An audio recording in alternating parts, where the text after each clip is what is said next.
Hello, ladies and gentlemen, and welcome to another Wrestling News Log. Log. Log. I am James Phoenix. He's Jeff. So,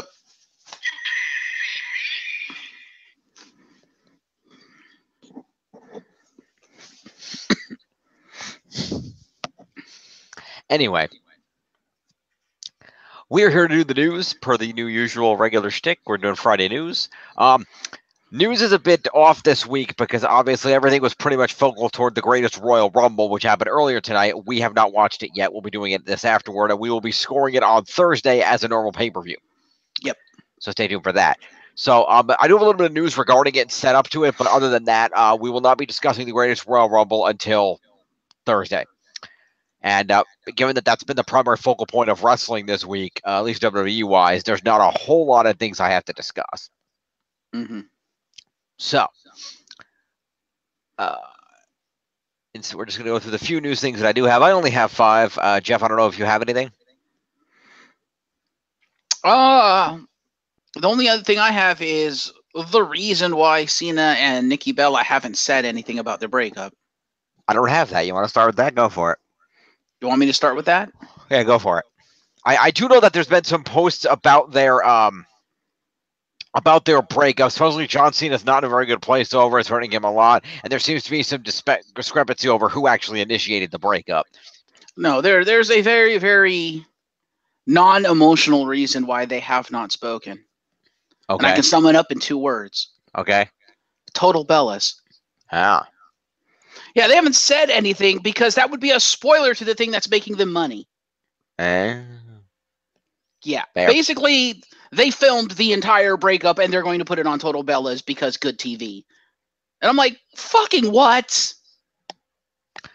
Yeah, Brie did mention that in an interview that she was very impressed with how much John and Nikki were willing to put out there that she and Daniel, she feels, would not have been comfortable putting out there if they were in the same situation. So she said she did have a lot of faith in her sister, who she says is the strongest person that she knows, and that she and John were willing to put all that out there. It said a lot about their character. The fact that they were willing to put all that out there kind of makes me wonder if it's a work. I doubt that. I highly doubt that. Then why would you exploit your own pain? That makes no goddamn sense. You're not a country singer. Business before personal. If they were filming anyway, let them film it and put it out there. That way the people can legitimately see what happened and know what's going on, and it ends questions.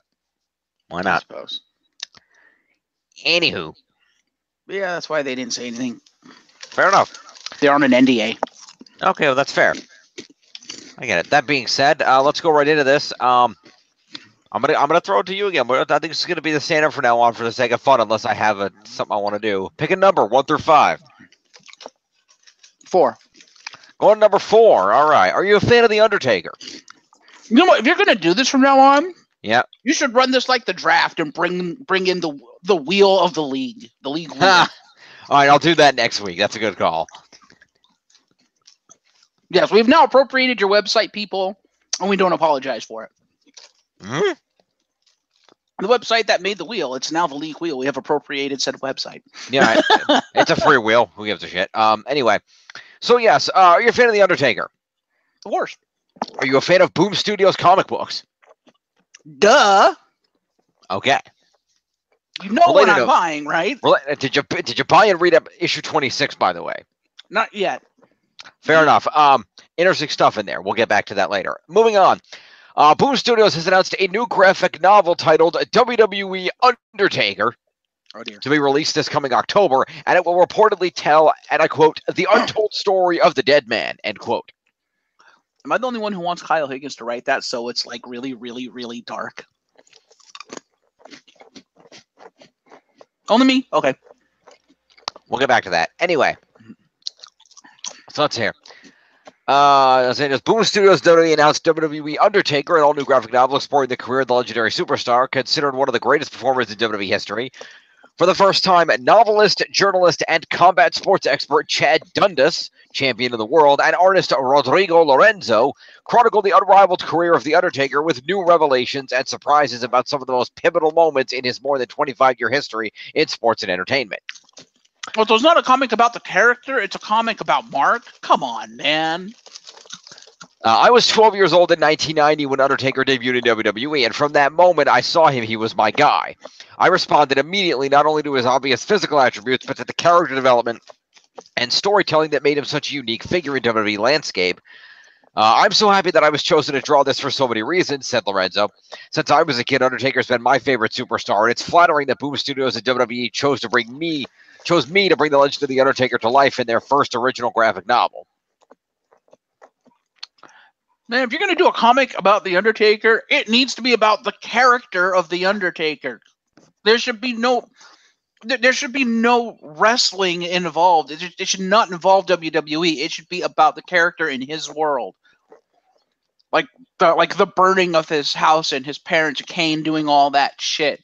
His death and rebirth as the dead man. That's what the comic should be about.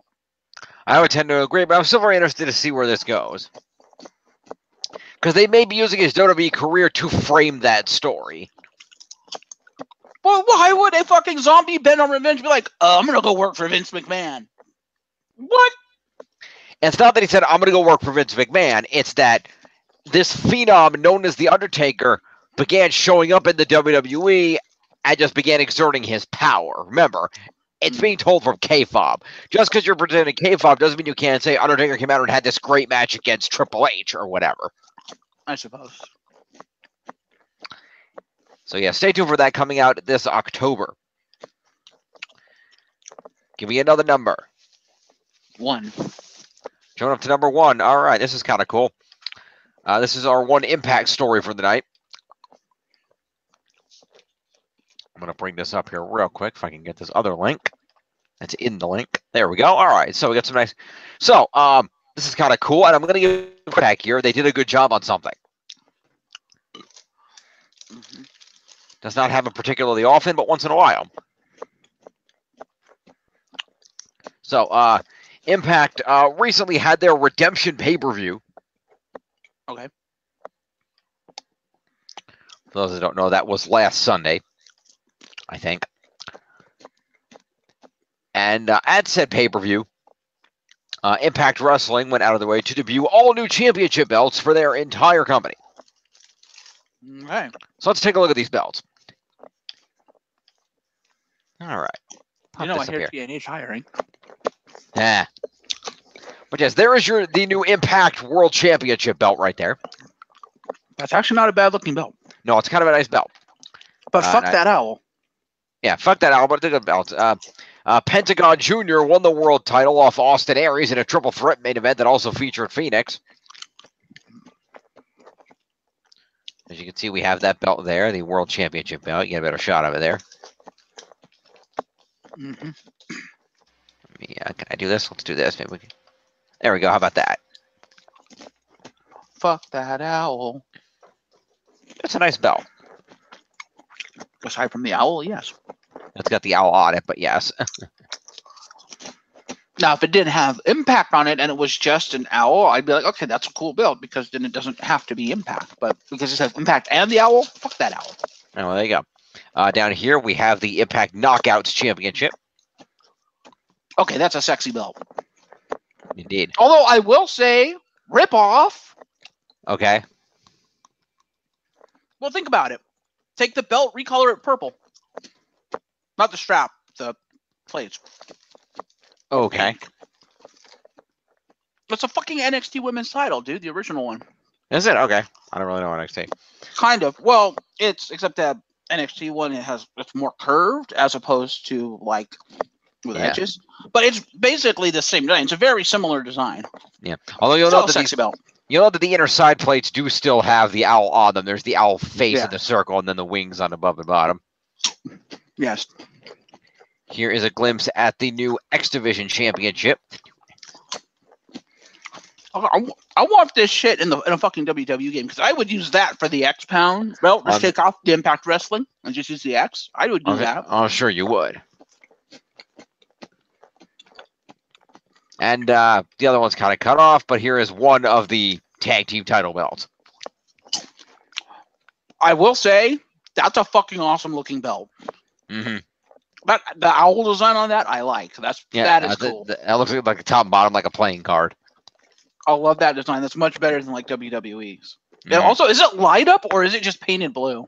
No, that's just blue paint or blue steel. Fair.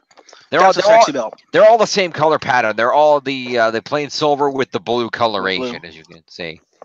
I'll admit those are sexy belts. I like those belts. They're nice belts. I give credit to Impact for having nice belts. They did a good job with that redesign. WWE, cool. Are you paying attention? Yeah, pretty much. All right. Throw me another number, boss. What do we have left? 2, 3... And 5. And 5. 3. 3. All right. So Zack Ryder got injured. Yes, he did. Again.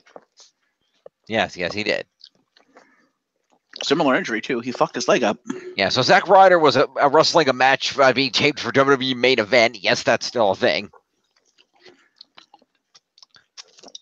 He was having a match. He was having a match against Mike Kanellis, a.k.a. at Real Mike Bennett. He is the watch machine. He is, and so they had this match, and apparently during the course of the match, he tweaked his knee. And so while everybody else went to Saudi Arabia, he went back to Orlando for an MRI. Mm-hmm. However, Zack Ryder is very lucky because per the results of the MRI and doctor's examinations, apparently nothing in his knee was actually torn, just strained. So he just tweaked it. Yeah, no surgery will be needed, but he'll still have to do a little bit of rehab on it. But luckily, he won't need a major surgery, so hopefully he'll be back sooner rather than later. Mm-hmm. So I will say it was partially his fault because, as he pointed out, and I don't know why the fuck he would do this. He was like, because it was at a house show, and he said, we treated it like Raw. I'm like, why would you do this right before Saudi Arabia? Why? Protect yourself, you dumb motherfucker. Yeah, basically. It's not like you were going to be on Raw, so don't treat this like Raw. It's not like you have cameras on you. Well, you do, but you know what I mean. Yeah, but you don't want to give them credit. If you don't go out and give your all on a show like Main Event, you're not going to make it onto Raw and SmackDown. Work for the job you want, not the job that you have. Don't half-ass it just because you're on a... Anybody who's ever written a book about wrestling, Jericho, Michaels, anybody, will tell you, anytime you get in between those ropes, you give 125% because that is what you do in the industry, and that's how you get noticed, and that's how you get pushed. I give full credit to them for doing that. And I don't, because I'm like, yeah, that's true. I'm like, I would say look at the bigger picture. Well, number one, he's already on Raw. He just hasn't debuted on it yet. But number two, if you want to get pushed into that spot, don't waste that shit on house shows. I'm not saying half-ass the house shows, but I'm saying you want to do the 120, 125%, do it at fucking Saudi Arabia. That's this huge thing they've been building up. But I give them full credit for doing it on something like Main Event because that's where you don't expect them to do it. The fact that they're doing it there is what impresses people. They expect them to give that at Saudi Arabia, but giving it there shows how committed they are. Yeah, and because of that, he's probably not going to go anywhere because they're going to look at him and say, oh, he's too injury prone. Well, sometimes shit happens, but you know what? They saw that he did it because he was giving his all, and that's a good thing. Yeah. 2 or 5? 5.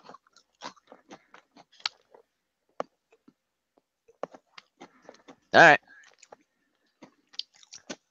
I was hoping you'd pick 2, but I guess we'll save 2 for last. Okay. All right. So let's talk about the greatest Royal Rumble a little bit. It did happen earlier this evening. Okay. First of all, of course, there's been a lot of controversy regarding the lack of women competitors due to the laws in Saudi Arabia. Mm-hmm. And Triple H did an interview with The Independent about this and addressed the controversy. Of course he did.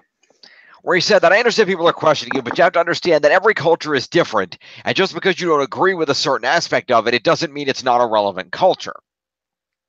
You can't dictate to a country or a religion about how they handle things. But having said that, WWE is at the forefront of a women's evolution in the world.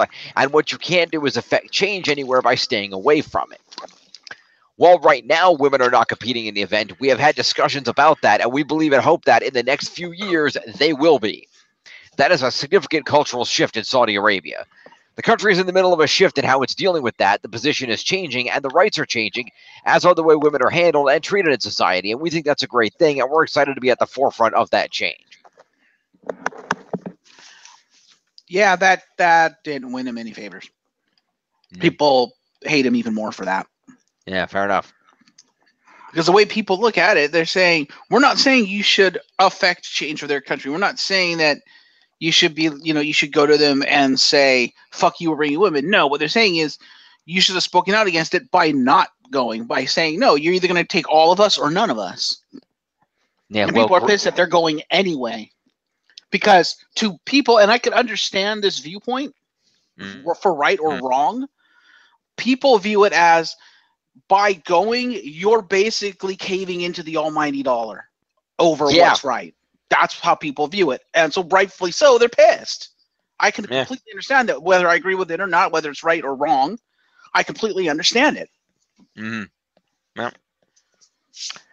Given that the government of Saudi Arabia paid for the entire event and paid them like $200 million on top of that.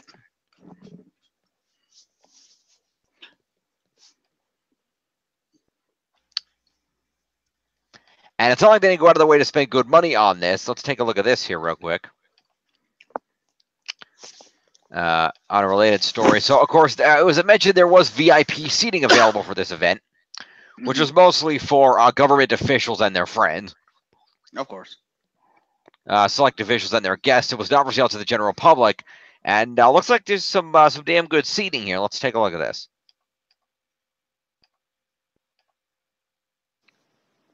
I'm sure there were, but I don't know how many of them were actually used, considering it's illegal to use most of that shit for the fans that would want to use it. So look at these nice chairs they brought in. Good for them.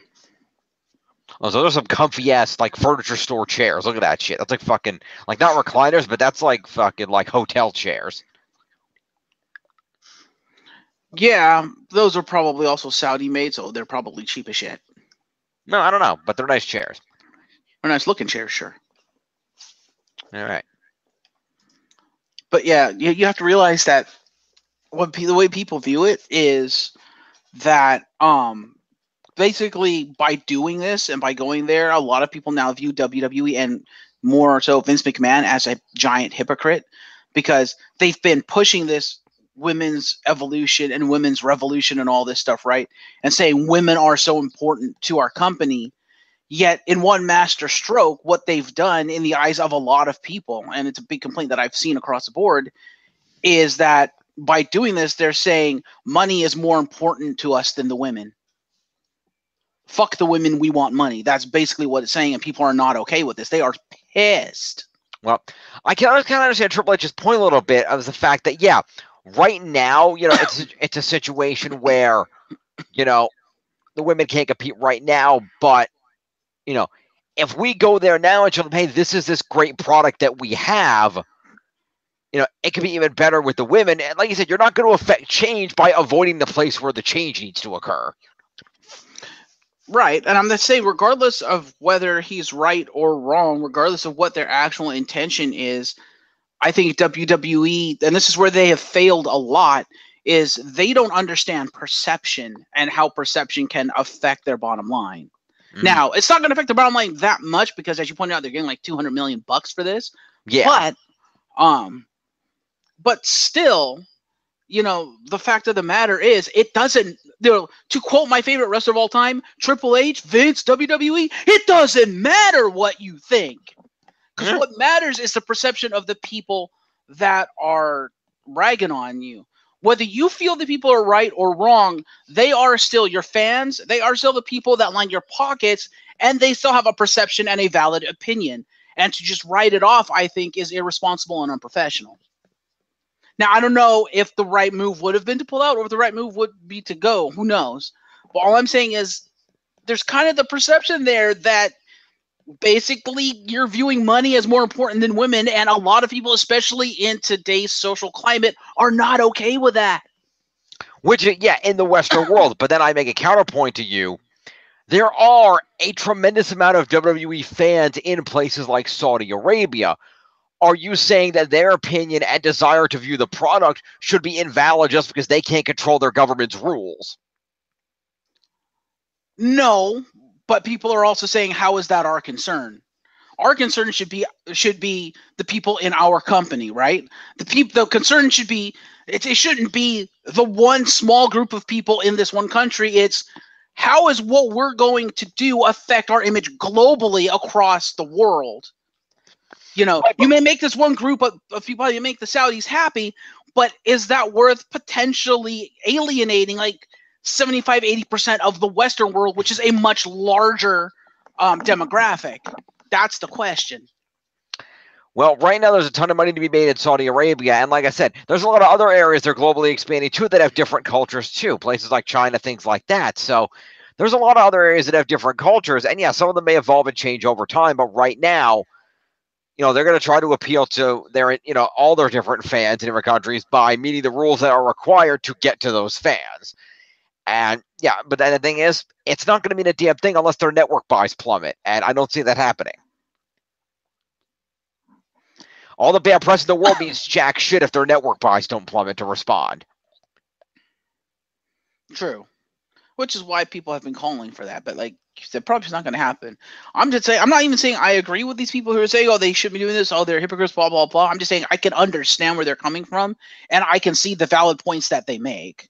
That's all. No, I certainly understand. And a follow-up, actually, it was pointed out just yesterday, that not only did WWE not have the power to allow its female competitors to compete at the Greatest Royal Rumble, but the women wrestlers were reportedly not even permitted to attend the show.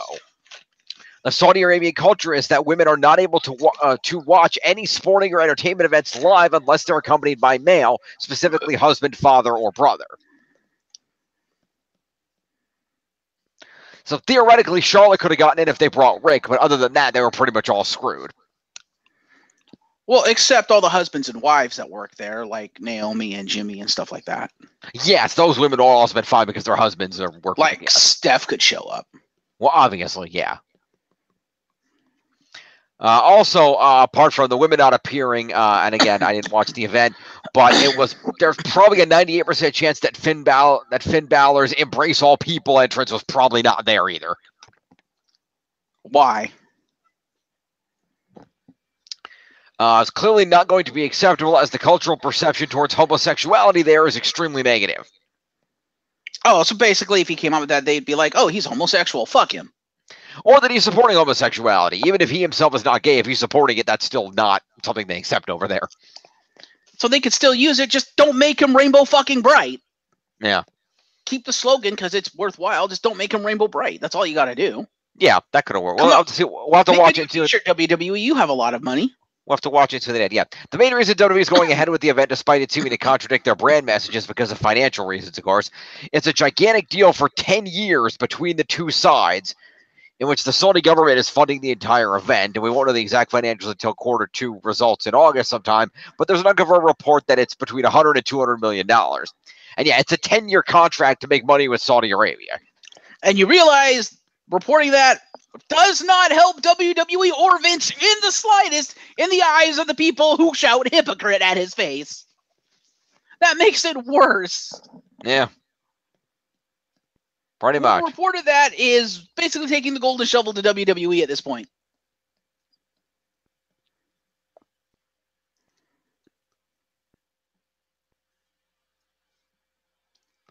Fair enough.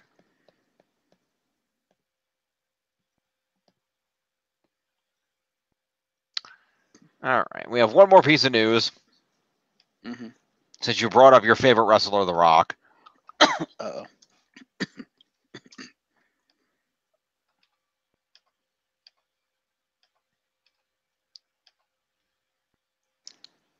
Rampage now in theaters, by the way. I think it's still in theaters. Yeah, I heard it was shit.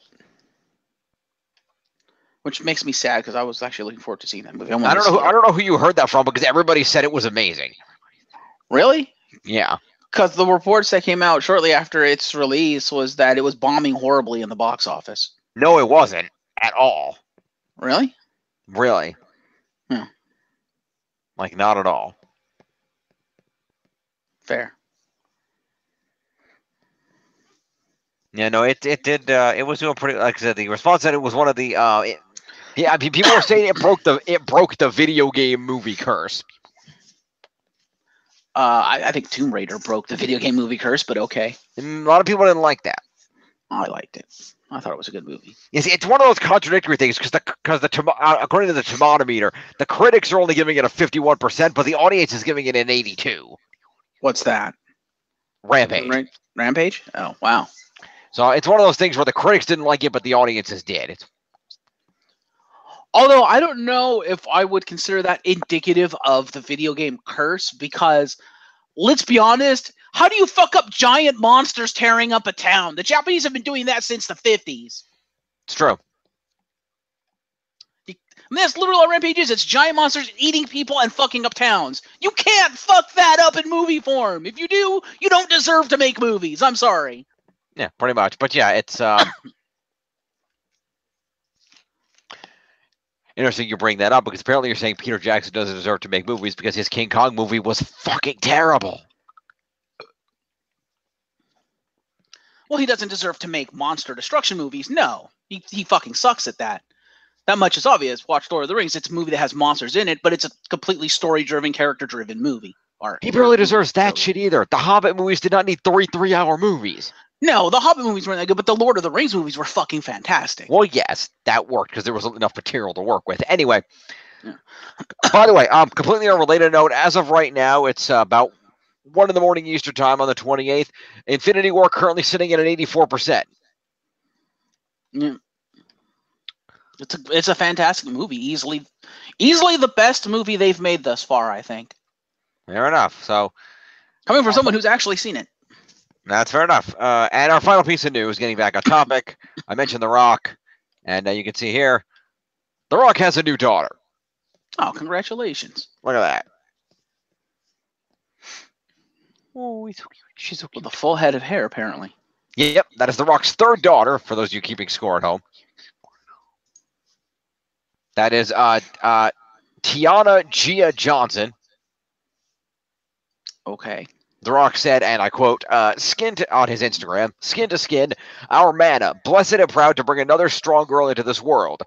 Tiana Gia Johnson came into this world like a force of nature, and Mama at Lauren Hashian official, labored and delivered like a true rock star. I was raised and surrounded by strong, loving women all my life, but after participating in baby Tia's delivery, it's hard to express the new level of love, respect, and admiration I have for at Lauren Hashian official and all mamas and women out there.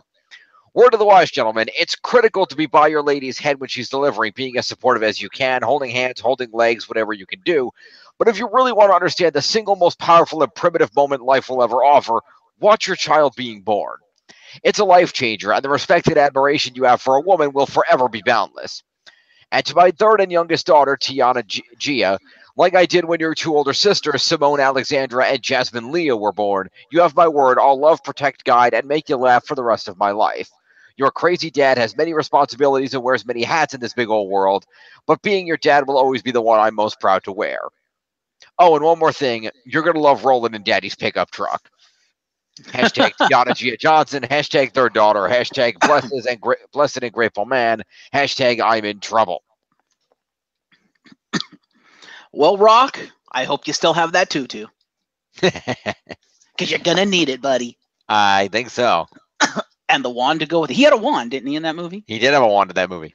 Yes, and I would assume he also had a tiara of some sort as well. Probably. I haven't seen that movie. I hope Disney gave that to you. That's all I'm saying. We'll see. I think they held on when they gave it to Larry the Cable Guy. Yeah, probably. Would Larry the Cable Guy fit in The Rock's outfit? Wouldn't he be too fat to fit in that? Probably, but he was in the sequel. I don't know.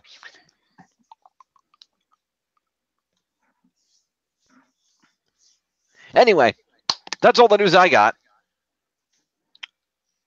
We will follow up. If there's anything major breaking over the weekend, we will cover it. Slight changes to the schedule because I will be seeing Infinity War tomorrow night. I will not be here to do the normal scoring, so we are relocating our normal Saturday scoring video to Sunday. For this week. And we may start a little bit earlier. We're going to see what time I get home. And we will figure that out. But sometime on Sunday night, there will be the scoring of the Raw and SmackDown and the 205, and then our scoring of the Greatest Royal Rumble will be on Thursday. So stay tuned for all that good stuff. Indeed. And until next time, he's Jeff. I'm James Phoenix. To the next one. Hang on. There we go. That's better. We'll see you next time, folks.